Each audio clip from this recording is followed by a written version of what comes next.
Assalamu alaykum, hörmətli Şərq Türkistanlıq qərindaşlar. Şərq Türkistan xəbər agentliğinin xəbərlər proqramısında görüşünüzü qızğın qarşı alırıq.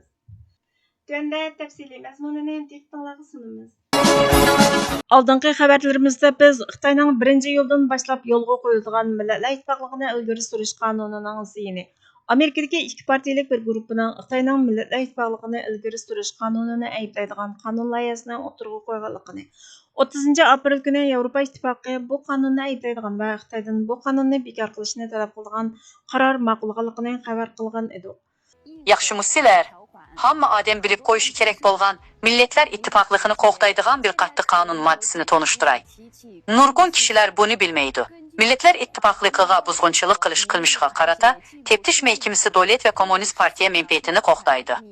Jumhur Xalq Cumhuriyetining Millatlar İttifaqlığı taraqqiyotini ilgari surish qonuni 5-4 maddasi 2 tarmoqida aniq belgilanishi ki, Millatlar İttifaqlığıga buzg'unchilik qiladigan, davlat menfaati va partiyaning menfaatiga ziyon yetkazadigan qilmishlarga qarata Xalq teftish mahkamasi qonun bo'yicha jinoyat do'losi ochalaydi. Aniq aytganda, millatlar orasida o'xmanlik paydo qilgan, millatlar ara qarshilikni paydo qiladigan, milliy kamsitish qiladigan va Millatlar İttifaqlığının umumiy vaziyatiga ziyon yetkazadigan so'z harakatlarini tarqitish endi oddiy bir masala yoki axloq masalasi emas, balki qonunning qizil siziqiga hisoblanadi. İlgari Millatlar İttifaqlığıga buzg'unchilik qiladigan nurg'un qilmishlarni surishtirishda qiyinchilik bor edi. Hozir bo'lsa, bu qonun bor bo'ldi. Xalq teftish mahkamasi partiya buyrug'i bilan bu vosita o'tirg'a chiqib, qonun bo'yicha qo'lga olib jinoiy javobgarlikka tortidi. Tajovuzchi Xitoyning tashqi ishlar ministri 3-iyul juma kuni Amerika va Yevropa ittifoqini 1-iyuldan boshlab yo'lga qo'yilgan Millatlar Ittifoqligi va taraqqiyotini ilgari surish qonuniga qarata andisini bildirganlik uchun aybladi. Aloqador davlatlarning ideyaviy bir taraflamalikda ching turib, siyosiy harakat qilayotganligini, shuning bilan bir vaqtda Xitoyning iqtisodiy, ijtimoiy va inson haqlarini boshqarish jihatdagi natijalarga ko'z yumganligini aytdi. Şərq Türkistan sürgündə hökumətinin Cumhur rəisi Doktor Məmtəməli Əpəndi ictimai axbarat vasitələrində bununla inkas qaytırıb, 1950-ci illərdən bu yan Xitay kontrolunu yoshirish üçün Millatlar İttifaqlığıdakı Millatlar İttifaqlığı yaşasın degan şüarni hökmronlikning do'stlik, farqni xatarli qilib ko'rsatish uchun o'tirg'a chiqargan. İdeyani birlikka keltirishga birlashtirgan Millatlar İttifaqlığı Xitoy Kompartiyasining butun mamlakat miqyosida keng ko'lamlik harakat o'zgarishi, moslashish va itoat qilishni o'rnatishdagi mutlaq prinsipi edi. Vaqtning o'tishiga ergashib niqob tushirib etildi. İttifaqlıq majburiy assimilyatsiya qilish quroliga aylandi. Itoat qilish bo'lsa, moslashish bilan yo'galdi. Hozir bu shuar Xitoyning sirtidimi qo'llanilyotidi. U chegara sirtidagi kishilarga besim ishiltish va qo'rqitish uchun ishlatildi. Xitoy ojiz vaqtda ittifoqlikni tilida hozir kuchlanib olganda bo'lsa, u ittifoqlik qarshi fikrdagi har qanday odamni qo'rqitish, tahdid solish uchun ishlatildi.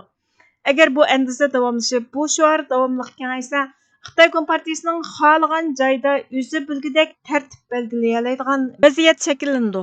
Shunga Xitoy kommunistlari ittifoqlik degan so'zni ishlatganda, u moslashish bo'lmasdan, balki besim, zulm, tahdid va yo'qotishning aniq belgisidir dedi. İctimai axborotda tarqalayotgan xabarlarga qaraganda, Xitoy 1-iyul kuni Millatlar İttifaqlığını kuchaytirish qonunini yo'lga qo'ygandan bir kun o'tgandan keyin 2-iyul payshanba kuni Tibet mustaqillik harakatining aktiv faoliyatchisi, Tibet yoshlar qurultayining New Jersey'dagi prezidenti Libqa Rangzan deb tanilgan 52 yoshlik Lobsang Palden Birlashgan Davlatlar Tashkiloti shtabi atrofida o'zini ko'ydirib olib, Xitoy bo'lmagan millatlarni assimilyatsiya qilish, besilgan davlatlar xalqini yo'qotish, abadiy ishg'oliyatini mustahkamlashni maqsad qilgan Millatlar Ittifaqlığını kuchaytirish qonuniga qarshilik ko'rsatib, adolatsizlikka, zulmga sukut qilayotgan dunyoga noroziligini bildirish uchun o'zini ko'ydirgan. U 1998-yildan beri Tibetning hurligi uchun o'zini ko'ydirgan 168 dan ortiq Tibet millatining biri. Uning o'zini ko'ydirib olishi ishg'oliyat ostidagi Tibet, boshqa Hindiston, Nepalning sirtidagi joyda tunji qatim o'zini ko'ydirish hodisasi ekan. U o'lishdan bir kun ilgari Facebookda e'lon qilgan bayonotida "Mening uchun hozir tutishingizni xohlamayman. Tibet mustaqilligi uchun kurash qilishingizni umid qilaman. Chunki mustaqil bo'lmasligimiz barliq masalalarning yildizi. Tibetga g'alaba, Tibet mustaqillik kurashi zafar quchsin" degan ekan. Lobga Tibetda tug'ilgan bo'lib, avval Hindistonga, keyin Amerikaga makonlashgan ekan. Şərq Türkistan sürgündə hökumətinin tashqi ishlar va bexatarlik ministri Salih Xudoyer 3-iyul kuni ijtimoiy axborot vositalarida ta'ziyanomasidan o'rtoqlashib, "Mening qadrlik do'stim Lobga olamdan o'tdi, ammo uning ro'yi mangu biz bilan birga. U u o'z davlati va xalqi uchun hamma narsani pido qilgan va Sharq Turkiston bilan birlikda turgan haqiqiy Tibet vatanparvari. U Tibet bilan Sharq Turkistonning irqchi, mustamlikachi kuchga qarshi kurashni o'rtoqlashish kerakligidan iborat dushmanga o'rtoq taqobil turishni tushunadi. U Xitoyning irqchilik, irqiy qirg'inchilikchi xarakteriga ega Millatlar Ittifoqligi qonuniga 70 yildan oshgan mustamlika, bo'ysundirish, irqiy qirg'inchilik yurgizish, ishg'oliyatga qarshi turish uchun Birlashgan Davlatlar Tashkilotining bosh shtabi oldida namoyish qilib o'zini ko'ydirdi. Beijing uni shundoq qilishga majburladi. Dunyoning sukutimi ham shundoq. 75 yillik Xitoy mustamlikachilik ishg'oliyati va bo'ysundirishi uning xalqiga boshqa turli anglitish usulini bermadi. Ko'rmasga salgan dunyo uning anglitish uchun boshqa usulni tanlashiga imkon bermadi. Biz uning ismining o'chirilishiga yo'l qo'ymaymiz. Uning qurbonligining bekorga ketishiga yo'l qo'ymaymiz. Tibet va Sharq Turkiston qayta hur va mustaqil bo'ladi dedi. 2026 yili 7 oyning 2 kuni Xitoy Millatlar Ittifoqligini ilgari surish qonunini mamlakat miqyosida ijro qilishni boshlab bir kun o'tgandan keyin, ya'ni payshanba kuni o'tkazilgan Birlashgan Davlatlar Tashkiloti Inson haqlari kengashi yig'inida Xitoyning vakili irqiy kamsitishning ba'zi davlatlarda cho'nqur yildiz tortganligini ta'kidlab, Amerika sistemlik irqiy kamsitish, ko'chmalarni keng ko'lamli majburiy qo'g'lab chiqarish va saqchilarning osonlik millatlarga qarshi zo'ravonlikni hal qilish uchun unumli tadbirlarni qo'llana olmaydi degan. Sharq Turkiston surgundi hukumatining tashqi ishlar va bexatarlik ministri, Sharq Turkiston Milliy Uyg'unish harakatining qurg'uvchi raisi Salih Xudoyor ijtimoiy axborot vositalarida buningga inkos qaytarib, Xitoy eng cho'ng irqchi davlat, uning irqiy kamsitish to'g'risidagi leksiyasi asrining chaqchiqi. Xitoy Sharq Turkiston, Tibet va Janubiy Mong'oliyada irqiy qirg'inchilik va mustamlikachilik yurgizmoqda. Hozir Millatlar Ittifoqligi qonuni orqali irqchilik va yo'qotishni qonunlashtirmoqda dedi. Sharq Turkiston surgundi hukumati, Sharq Turkiston surgundi parlamentining vakillari, Alberta Uyg'ur jamiyatining a'zolari 5-yil Urumchi qirg'inchiligini xotirlash munosabati bilan Kanadaning Alberta shahrida namoyish o'tkazib, 5-yil Urumchi qirg'inchiligi qurbonlarini xotirlash, Sharq Turkiston uchun adolat talab qilishni qaror qildi. 2009 yili 5-yil kuni Xitoy Sharq Turkistonning markazi Urumchida qirg'inchilik olib berib, sansizlagan Uyg'urlarni o'ldirdi va yaralandırdı. Bu yil 13-ci yılğa kirgan irqiy qirg'inchilikning muhim bir burilish nuqtasi edi. Urumchi qirg'inchiligi yuz berib aradan 17 yil o'tgan bo'lsa-mu, Sharq Turkistonda adolat tajalli qilinmadi. 13 yildan beri irqiy qirg'inchilik va insoniyatga qarshi jinoyat davomlashyapti. Faqat Sharq Turkiston mustamlikadan qutulib, mustaqilligiga erishganda, ondan erkinlik, bexatarlik va adolatning davomlashishiga kafolatlik qilg'ili bo'ladi.